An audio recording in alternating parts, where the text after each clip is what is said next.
Hi everybody, this is Jay, your Klooge King, with the last video that I've recorded, with the first video you're going to see. Now, I've been doing workouts at home, and I have some home equipment, kettlebells, and this morning I was like, maybe I should up the weight of my kettlebells. The 50-pound kettlebell is getting a little light for me, um, and so I went on to Amazon to look up 70-pound kettlebells and found that they were outrageously priced. And that's sort of the inspiration of this video. Ah, one. So, a little background. Back in 2009 to 2010, I was unemployed and I was losing weight because all I could do is I basically could walk to the store every day and get fresh food. I lived in Madison. They had a free bike program, so I biked everywhere. Um, and generally, um, it was a really great time. But I wanted to exercise. I wanted to, have muscles or at least be fit and defined. Well, not having a lot of money, I decided to get into DIY workout equipment, what we're going to call kludge equipment. And I love it. I love the idea of it. And so today, our first video is going to be about uh, something that you can do to lift heavy. Why do we want to lift heavy? And I don't mean 300, 400 pounds, although if you can do that, I highly recommend it. We want to build muscle because there's studies, and I can find them and post them later if you like. There are studies that show that the more muscle you have, the more muscle to fat ratio that you have, the longer that you live. Muscle helps you live longer. It also keeps you from being injured. Glass jaws come from having a weak neck, and you get hit in the face, your head spins, your brain spins in your skull, and you go down. So muscle prevents injury. So we want to be fit. I admit that I am not as fit as I would like to be.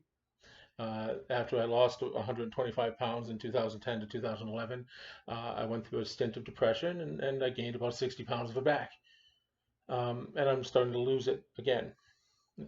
So the first thing that I made today, seeing as how kettlebells are $250 on Amazon, outrageous, crazy. Don't spend your money like that. Is I wanted to show you how to make a medicine ball for approximately $8. So you saw the picture before, and the reason I took the picture before is I wanted to show you that I bought a 50-pound bag of sand, and I bought some duct tape. And your first workout with the medicine ball, by the way, will be carrying it up the stairs to your apartment. The second, we'll be wrapping it in duct tape, and you'll get something like this. And this you can carry. This was also inspired today by watching Dr. Sean Baker, who's a 6'5" surgeon, over the shoulder throw a 150-pound medicine ball. The guy's a beast. I wanted a medicine ball. This I used Gorilla Tape that I got at Home Depot and 50 pounds of sand. About $4 for the sand, about $9 for the tape, and I probably used about a third of it, maybe half. So we're looking at about $8 for this baby. You can hold it and you can walk with it. It's not a farmer's walk, but it's pretty darn close. You can lift it. You can use it for goblet squats. It's heavy. It's heavy for me. And so what if you're not massive enough? You're not 6'5", 250 pounds, or 5'9", 250 pounds, and you want to lift something. Well, you still get the bag of sand, but then you get yourself Ziploc bags. You fill each Ziploc bag as much as you can, and then you wrap it up in tape. I don't know how much that's going to weigh. I suspect you could probably get, anybody who's an engineer that works with sand want to tell me what a gallon of sand weighs? And what you can do is you can actually fill it a little late and give it a flap. Just tape around that flap a lot of times. And you'll get a grip trainer, so this is a lot like what you're going to get. This is 12 pounds.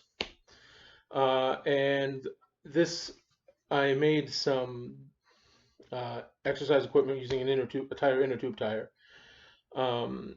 and this was just left over, and I tried to make an offset medicine ball that so when you catch it, it doesn't just set into your hands. It's offset, makes you use all your small muscles, and it has a little grip trainer here where you can grab it and just hold on.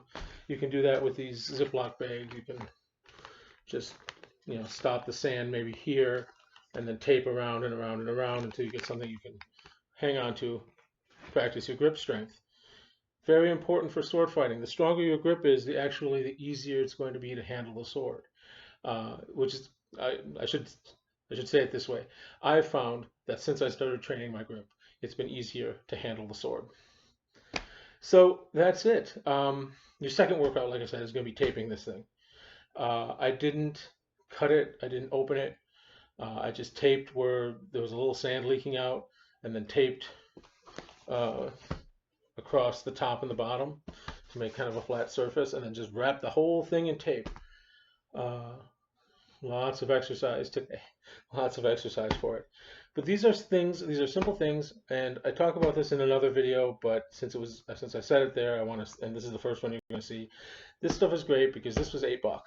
When I move, I don't have to take it with me. I don't have to worry if it breaks. I don't have to worry if I lose it. Medicine balls can be very expensive. Being able to make cheap equipment that you can use, and if it breaks, you can discard. Or if you're going to move, you can discard, is a fantastic thing. And if you're on a budget, if you are on disability, or God forbid during the COVID-19 you've been laid off, or your hours have been cut, this is a great way to get equipment that you'd find in the gym that you can use until things are stable. And I apologize, I'm kicking the stand that my laptop's on. Anyways, so this is the first video. There's going to be two more specifically with kludging things for sword fighting, but I wanted to talk to you about kludging, and I'm pronouncing it correctly, kludging exercise equipment so that you can work out at home. All right, thanks guys. Other videos will be showing up shortly.